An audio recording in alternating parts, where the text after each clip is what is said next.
Comme je continue à douter qu'il soit là, j'ai 12 questions aussi. Parce que quand j'ai suivi là, il a parlé en 12 points.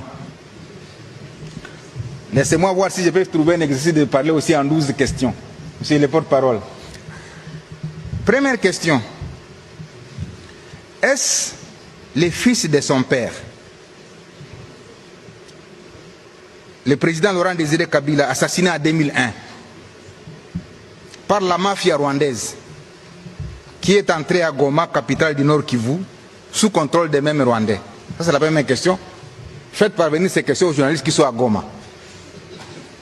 Deuxième question.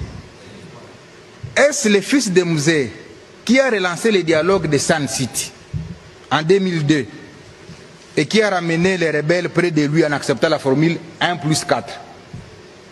Amenez cette deuxième question à Goma. Troisième question.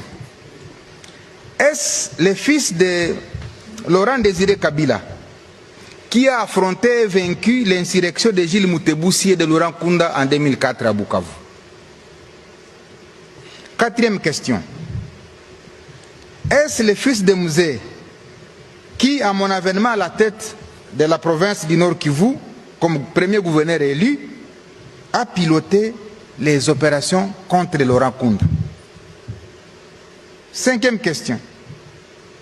Est-ce encore lui qui m'a demandé de résister, je l'ai dit, lorsque le 29 octobre 2008, le CNDP était à la porte de Goma? Sixième question. Est-ce le fils de Musée qui, en janvier 2009, a demandé l'arrestation de Laurent Kunda par l'armée rwandaise et accepté l'arrivée de cette même armée au Nord Kivu à travers l'opération Umoja-Wetu, je l'ai dit, du 25 janvier au 25 février 2009, et consécutivement, est-ce le fils de Musée qui avait demandé au président de l'Assemblée nationale de l'époque de démissionner parce qu'il n'était pas informé de l'entrée des troupes rwandaises? Septième question. Est-ce le fils de Musée qui avait demandé à son ministre de signer les accords de paix le 23 mars 2009, lesquels accords sont à l'origine de la création du mouvement M23? Huitième question. Est-ce le fils de Musée qui a ordonné au général Etumba de concevoir l'opération Pomme Orange qui a mis fin au M23 le 5 novembre 2013, d'où mon arrivée le 6 novembre 2013? Neuvième question. Est-ce le fils de Musée qui a radié les officiers M23 de l'armée pour qu'ils se retrouvent aujourd'hui à leur côté pour sa sécurité? Dixième question que vous allez amener à Goma. Est-ce le fils de Musée qui, voulant rester au pouvoir, a inventé le terme glissement, mais finalement a accepté de céder le pouvoir en 2019, ouvrant ainsi le pays à ce qu'on a appelé la passation civilisée, la première alternance? Est-ce que vraiment c'est celui-là qui se retrouve à Goma? 11e et avant-dernière, parce que je vais parler en 12 points aussi, 12 questions.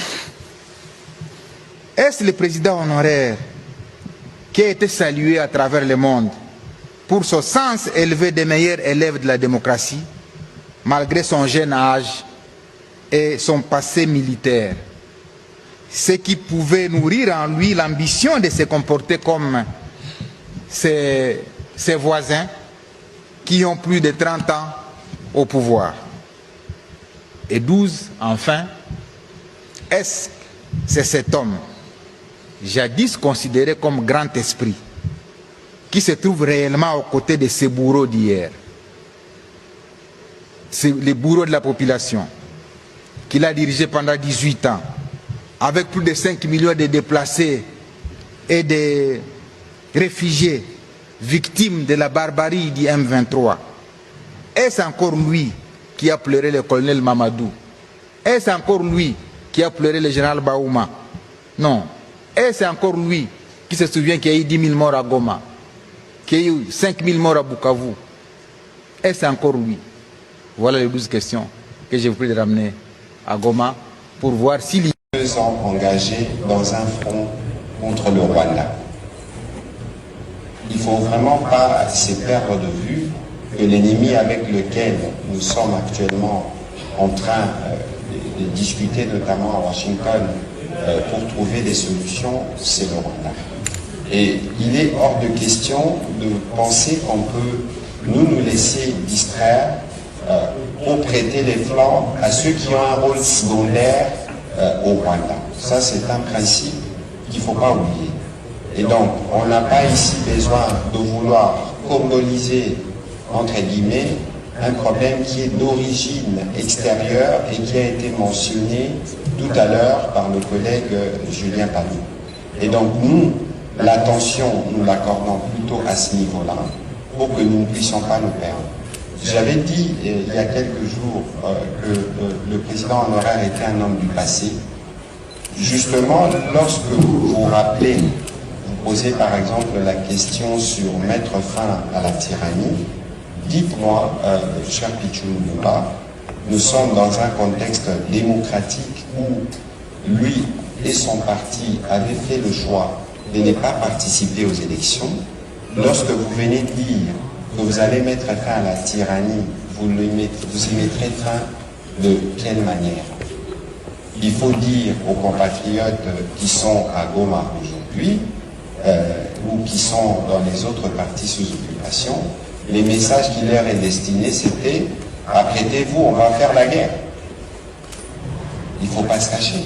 Et donc, lorsque j'ai dit que c'est l'homme du passé, c'est justement ces passés-là dont les Congolais n'ont plus besoin. Les passés de la guerre, les passés de la compromission de nos minerais, notamment avec le Rwanda, les passés de la corruption, les passés de la concussion. Nous avons déjà largement dit non à cela, et aujourd'hui je pense que nous tous, nous devons nous focaliser derrière le président de la République sur comment nous terminons la guerre avec le Rwanda, et tous ces supplétifs sont traités à un niveau plus bas. Et donc ici, je tiens à insister que cela, ça vient clair. Nous n'avons que peu de temps à consacrer à des gesticulations qui veulent nous ramener dans un passé que nous devons absolument oublier. Voilà le petit commentaire que je voulais faire, Monsieur le Ministre, désolé.